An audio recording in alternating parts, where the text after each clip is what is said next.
Panyika pano pane zvinhu zvinonyadzisa. Chief Fortune Charumbira, whether it's true, whether it's false, iyi nyaya inonyadzisa iyi. Takana kutarisa, you are the custodian of our culture, our tradition, our values, our principles.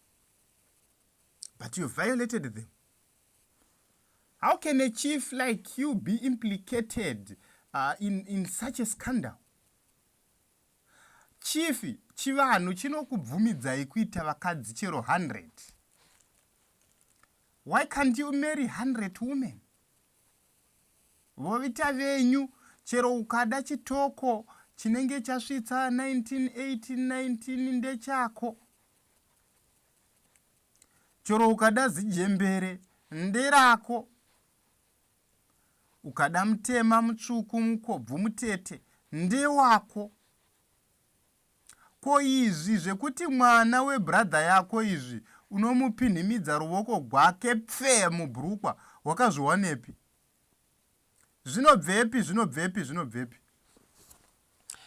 Chingondikisawo, kana ukasandikisa unenge wandiuraya. Zvikwambo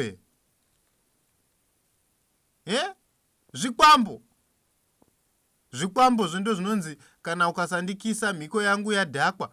Unenge wakanzi kaenda unokisa womunun'una wako kana womukoma, enda unokisa wehama, enda unomunyenga yekedero.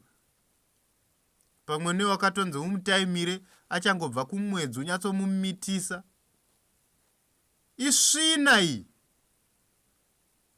Isvina yamunotiitira iyi. Ndimi vanhu vari kukonesa mvura kunaya imi. Taishawa kuti seiko mvura ichiita sekuti inoti nzvenga muZimbabwe, izvo ndimi munenge mune svina. Ukaona vanhu vanova ivo macustodians of tradition and culture vachiita zvinhu zvesvina, munofungidzira kuti nyika inobudirira sei tine svina? Isvina, nyika inoda kutoichenurwa. Iko zvino Africa chava chituko ichitungamidza vanhu vakadai somberi. Papu president, svina. Ndiri kuhwa kunyara ndichihwa audio iyai ya Chief Charumbira. Ndosaka maiti chamisa uya ubatane nemukuru kuda kuchengetedza unhu hwenyu munouziva. Vakadzi vangani vamakarepa vamakanyararidza? Vangani vamakarepa vamakanyararidza mukati havafaniri kutaura, kana mukangotaura munofa? Kana kuti vangani vakafa nenyaya iyoyo yesvina yamuri kuita?